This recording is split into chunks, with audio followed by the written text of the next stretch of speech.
Hey, what's up guys? This is Anthony from Anthony's Customs, and for this review, we are reviewing Thanos in his armor from Endgame. And boy, can I just say right off the bat, this figure makes their first release embarrassing. Partly because they knew they were making this figure probably at the time, and then partly because it was just freaking garbage. And so I think maybe they did that to encourage the sale of this one. Maybe they just aren't even paying attention to what they're doing and it was an accident. I don't know, but this looks like it's made from a different company. This figure is arguably, in at least some ways, better looking than the SH Figure Arts version, which is not yet released, but you can still see photos of it. And then their other one was a giant purple turd. It was just so garbagey, and then they re-released it, pig and lipstick type of situation, and then this one makes those both look terrible. So let's go ahead and get this guy off the stand and take a closer look after that very warm intro. This guy stands just about 8¼ inches, which makes him just about 20.5 centimeters, 21 centimeters, pretty closer to that anyway. And this guy is just really, really cool looking. Before we get into it though, let me show you just a quick height comparison against Captain America. That's probably close enough to be reasonable. I'm thinking maybe Thanos is probably a little bigger in the film, give or take, but this is definitely within reason. I mean, Marvel Legends aren't exactly known for their perfect scaling anyway, so this is fine. And boy, does it look good. The gauntlet's darker, and I'm wondering if they did that because he fried it at the end of the movie, or if it just happened to be that way. But it does look really good either way. We have this marbling look going on. We have the stones in there, which is maybe a spoiler, maybe not. I mean, we know he had them at the end of the movie, but who knows? Will he have them in this movie? Maybe something happens. I don't know. I'm just messing around because people like to speculate and it's all kind of silly. But it looks really good.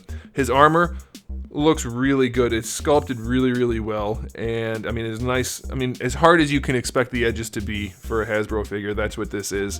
Very nicely done. There's sufficient paint to make everything look good. His skin tone is a lot more accurate to the film. His head, his face, oh my goodness, his face looks so much better. It's like this one they tried a little bit on, and the other one they didn't try at all and closed their eyes while they were making it. It's night and day. I can't get over I wish I had it to compare, but I threw that one away. No, I didn't throw it away, I sold it, but I wish I could compare it because it's just absolutely diametrically opposed in terms of figures. They're not even comparable. The other one was such a turd, and this one looks so much better. Aesthetically, this guy gets a 9 out of 10. Very well done. One of the best BAFs they've released, aesthetically speaking, in a while. Very pleased with the look on this guy. Okay, now as far as accessories, we do get his helicopter blade, which is an interesting weapon. I'm curious to see how he wields it, just because the handle area is so small and the blades are so big and awkward. It's kind of a weird weapon, but we'll see. It's unique, so that's fun, and they did include it, so that's nice. I like that. And maybe it's a throwback to the Thanos copter, who knows. So we get one accessory. It's probably sufficient, but interchangeable gauntlet hands maybe would have been cool. I'm only going to give it a 6 out of 10 because he probably doesn't need more, but maybe could have had more. Maybe an alternate head or something like that. Or maybe like a dead Captain America. No, I'm just kidding. Who knows if he's going to die? He might. Anyway, let's go ahead and talk about the articulation because that is one area where this figure doesn't have the most.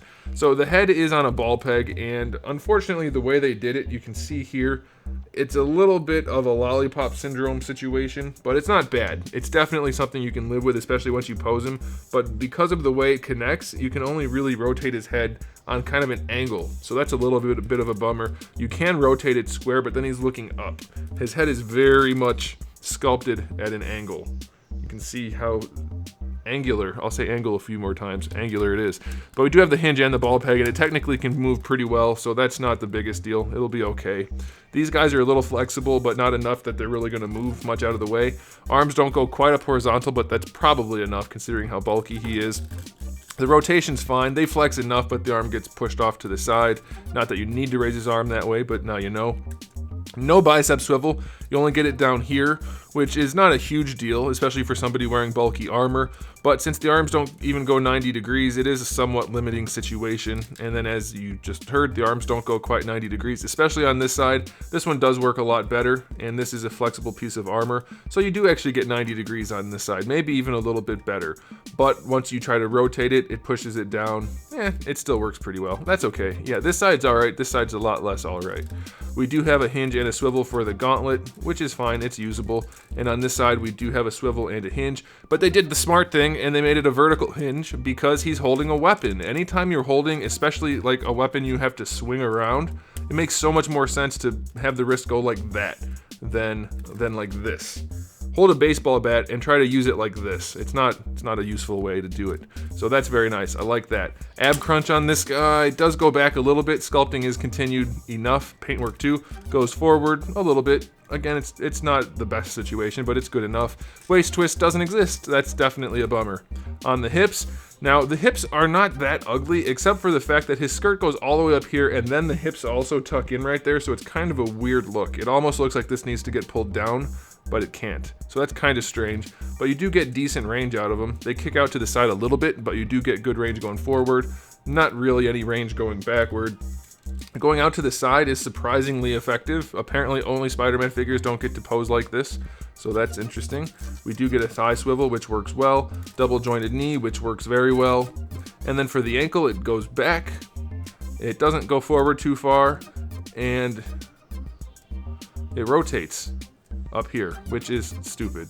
So they put the hinge in backwards. Instead of having the swivel down here and the hinge up there, they did it backwards. So you can rotate his foot and he has no ankle rocker. So that's dumb. Why'd they do that? That's never okay. So articulation on this guy is probably good enough to get by, but having limited ankles is a big deal. The rest I could live with, but very limited ankles is really gonna set this guy back. So articulation is only gonna be a 6 out of 10. No bicep swivel, no waist twist, kind of weird head situation, and lousy ankles. So yeah, definitely a bummer, but I guess it's Thanos. You probably aren't going to be posing him in the most dynamic of poses anyway, so it's something I can excuse, and I'm guessing most people will be able to excuse that as well, especially since he looks so darn good. So time for the final verdict. I don't know. It's weird because it looks really, really good, but the articulation does kind of blow. I'm gonna give it an overall rating of, because I'm gonna value for this particular character the aesthetic over the articulation. He's not supposed to be doing like crouching poses and stuff like that, and the accessory is probably good enough. I'm gonna give the overall figure 8 out of 10. I'm that impressed by the aesthetic. I like the aesthetic a lot, guys, especially the face. It's so good. The sculpt is just on point, and the paints are clean. There's a wash going on in there. The teeth are painted pretty accurately. The eyes are painted mostly accurately. Very pleased with the aesthetic, and so he gets a high rating, and I definitely recommend it.